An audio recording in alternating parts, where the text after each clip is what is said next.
Bro, kayaknya lu salah video deh. Kita kan lagi bikin video di balik survei. Iya juga lu bro. Nah ini baru benar.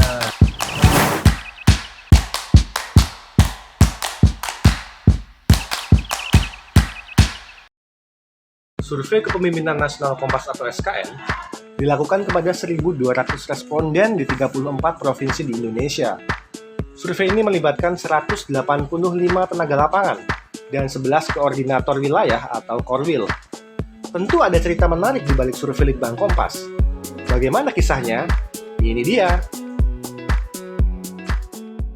Tugas saya memindahkan apa yang di kertas dan di-coding ke dalam sistem. Jadi tugas saya adalah untuk memantau keluar masuknya data. Ya, saya bertugas di SNK ini dalam menangani sampelnya. Saya ditugaskan di Tarakan, Manado, dan Kendari. Saya kebetulan sebagai Korwil di wilayah Bali dan Nusa Tenggara. Tugas Korwil adalah memastikan kalau interview itu turun sesuai dengan prosedur. Saya Korwil di Kalimantan.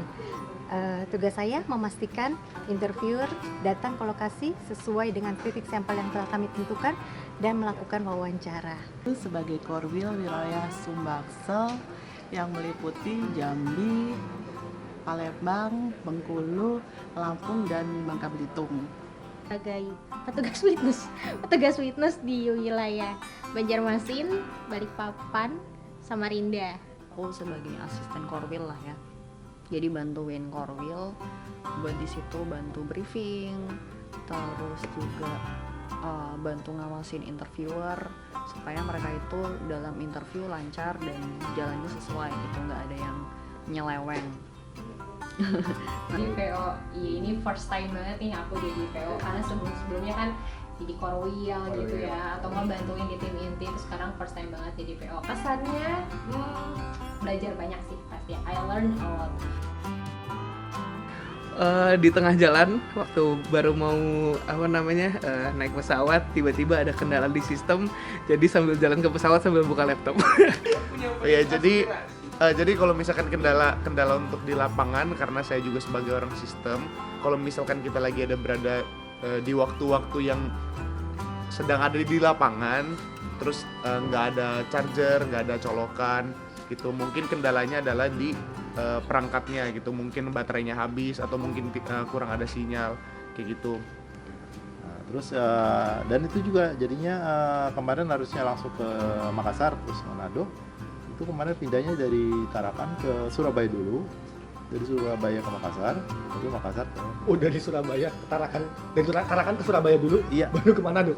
Dari ke Makassar dulu tetap. Jadi ada 3 flight. Jadi total selama 7 hari itu saya naik pesawat tuh 7 kali jadinya. Penerbangan dari Tarakan ke Manado itu tiba-tiba diubah jadwal dari maskapai, jadi yang seharusnya berangkat siang jadi pagi, dan dari Tarakan kita harus transit 2 kali di Surabaya dan di Makassar, tapi saya di Surabaya malah sempat pulang karena transit itu. Sudah dulu kan naik boat dari Lombok ke Padang Bay di daerah Karangasem, bareng-bareng bule, itu hiburannya karena nggak bisa kemana-mana lagi. Di daerah Palangkaraya, mana kita harus menggunakan perahu klotok. Itu sih cukup seru, tapi agak takut. Faktor cuaca kali ya, terutama di Jambi itu cuaca sangat ekstrim sekali. Waktu saya ikut turun ke lapangan itu panas sekali, dan habis itu hujan deras, dan hari berikutnya tenaga lapangan saya mengalami kendala untuk turun ke lapangan karena daerah yang akan dituju masih berupa tanah liat. Aku jatuh. Jadi kayak sekarang tuh di kaki ada bekas jatuh. Kalau bekas jatuh tuh aku bisa bilang bekas jatuh dari Kalimantan. Dan itu hujan. Di kota Makassarnya itu kita terkendala sama perizinan, karena ternyata di Makassar itu lumayan ribet lah, dari wali kotanya harus izin ke Bangkas Bangkol di wali kota, sedangkan kita tuh sebenarnya udah punya izin resmi. Aku paling seneng sih kalau setiap turun ke lapangan itu dengar bahasa daerah dan penerimaan orang nih, men. Kita kan di Jawa ya, maksudnya kita terbiasa dengan culture di Jawa gitu, tapi begitu kita keluar Jawa kita tuh bisa belajar penerimaan orang terhadap orang asing gitu ya untuk mewawancara. Aku senang banget sih. Bagaimana sahabat data?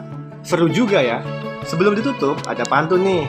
4x4 16. Survei Litbang Kompas memberikan gambaran pas. Sampai jumpa.